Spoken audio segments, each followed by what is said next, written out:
This is my most viewed talking about video games video, and I think it's time to address how poorly it aged. I don't really play either of these games often anymore, but it's been 2 years, almost 3, since Overwatch was released, and after getting a star, I think I'm ready to respond to myself in this video and correct myself. My purpose in this video isn't to persuade you with one game being better than the other. I'm just gonna draw some informative comparisons and sprinkle in some opinion in my perspective. I also feel I need to make it clear that what I'm gonna be talking about doesn't apply to everyone's experience with Overwatch. If things really were doom and gloom for 24/7 for Overwatch, then people wouldn't be playing it. People are playing it, so obviously things aren't always like what I'm gonna talk about later. Your results may vary and people are free to share their experiences with each game. This is an open-ended topic with many different variables and perspectives, and I'm only partaking in this conversation because of how bad my last video on the topic was. In the original video, I'm trying to convey Overwatch makes TF2 look old and archaic. To begin, I don't really think that if you enjoy TF2, you'll necessarily enjoy Overwatch and vice versa.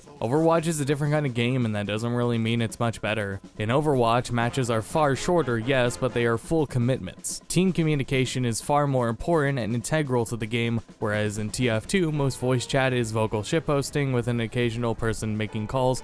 But honestly, in my 3,000 hours of TF2, people making calls in TF2 pubs is a newer thing, but that might just be me, but it's whatever. In Overwatch, there are only 6 players a team, and coupled with the shorter match times, this means that you do more on your team overall, and that every player's decision can impact the match, so if one person slacks, then it's much harder to win. In TF2, matches are way longer, and CTF doesn't even have a time limit anymore, but nothing is a commitment. You can hop between matches whenever and receive no punishment, and maybe even your team won't even notice. Decision making doesn't bear the same consequences. There are 11 other dummies on your team that could be doing something you don't do, as opposed to 5. When TF2 added the man versus machine mode, this was a huge shakeup to how TF2 players function because there were only 6 people and suddenly everyone had to be playing correctly for your team to win. And I guess then it makes sense for me why personally I only had fun with the lower difficulty man versus machine missions. Let's talk team composition. In Overwatch, hard counters are the name of the game right now, and I don't agree with how Blizzard has balanced Overwatch at all,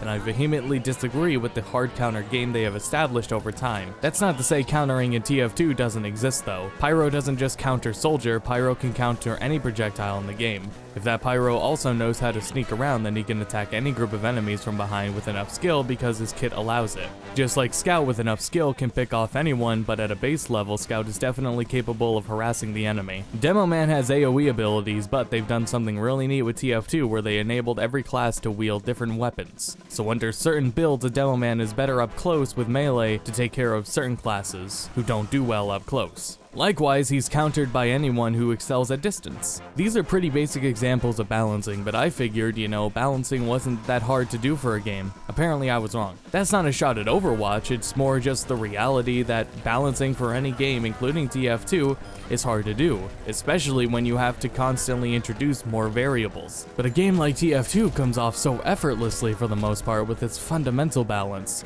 just like certain games come off effortlessly in how they're made. Let me back up for a second to those TF2 weapons that change the archetype and the role of certain classes. Overwatch instead offers different classes entirely. As far as character designs go, I'm really not sure how to feel about Overwatch's design still. All I know is they animate really well. TF2 designs, I love them. When it comes to any sort of design though, whether it's graphic or sound design, the 2 F's to remember are form and function. And when it's come to comparing the designs of the 2 games, I'm really talking about their form as both function incredibly well. The character designs in both games have tremendous readability, and likewise all of the sound effects that are in both games are incredibly distinct from each other. Added things like panning and location sounds. Both are feeding the player information so that they know what's going on. Neither game has an issue in terms of function. I'm merely comparing aesthetics here. The lore of Overwatch is kind of a mess with inconsistencies and retcons all over the place as the writers write themselves in the corners. There's a lot of pressure on them to add new lore as well.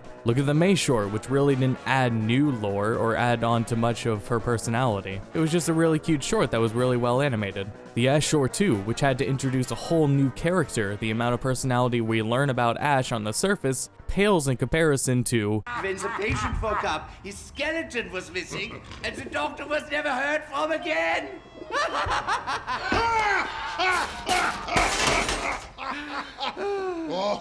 Anyway, that's how I lost my medical license. Archimedes! No! That's filthy in there. Ugh. Birds. That's not without reason though. Overwatch is just a bit more grounded than TF2, and the same level of character personality isn't what they're intending to do. In a very simple way to put it, TF2 character design isn't the only way to do character design right. But if you don't like the Overwatch characters, nobody is stopping you from preferring the bombastic TF2 mercs. Now, I've done a lot of work with the TF2 sound files, so maybe that's not why I'm as impressed by the game's sound design, but Overwatch actually has really solid sound design.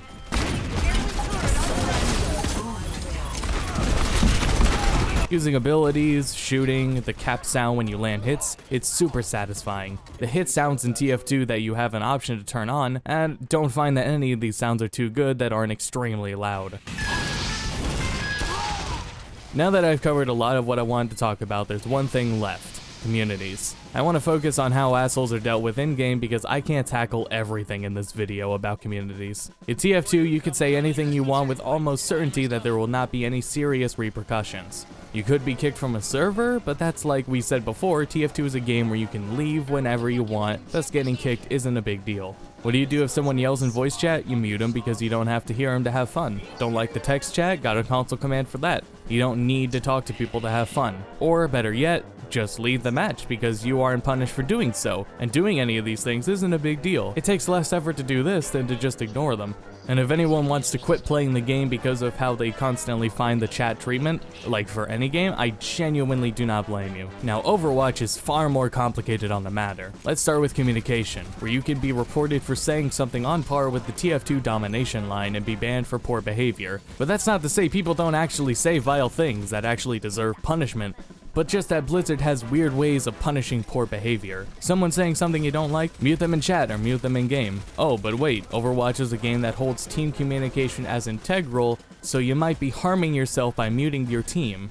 You can report them, but that doesn't stop what's currently going on in the same way. You can't leave either because you're punished for doing that. You can report them later and they probably will be punished, but why is this still happening at all in the first place all the time? Why is this so much of an issue in Overwatch that Kaplan's had to make a video directly calling out the worst of their community and incorporate in-game mechanics to reward positive behavior? Why can't your team just get along? Why is it that every month there's some sort of headline that's like 18,000 Koreans banned? I agree with these steps, by the way, it's just why after all of this is it still so prevalent of an issue? And from what I've gathered from the Overwatch community, people think that people acting like assholes is a side effect of the hard counter design of the game. The game relies too much on players playing in an exact way, and not doing so leads to what is known as throwing. People can throw a match in so many ways and immediately halt the fun of the game, and if you report these people for throwing, there's not as much of a guarantee that anything will be done about it, though it can happen. Throwing in general is so incredibly vague because of how many ways you can do it. Overwatch is so hard counter focused that just playing the wrong character can be considered throwing, and if you think you can only play one hero, but you need others on your team, then that's throwing. Players have too much responsibility for the fun of everyone else in a match. You have expectations of your team in both of these games, but your Overwatch expectations are far higher, and this is by design. I don't think that this is necessarily inherently flawed, but it is one factor that evokes a more aggressive way you look at your teammates. Both Overwatch's fundamental design and balance philosophy lead to people getting angry and stop having fun. But you are forced to endure a match since you can't leave. It's too easy to throw a match and the repercussions can't be administered immediately in match. And even if you opt out to leave, that's kind of a form of throwing because now it's actually a 5v6 match. Just like with kicking, it's you kick them, now it's a 5-6 match. And let me add real quick that people hate losing so much in Overwatch that everyone knows about this. Everyone knows that you have a chance when you queue up that you're going to be thrown into the end of a match.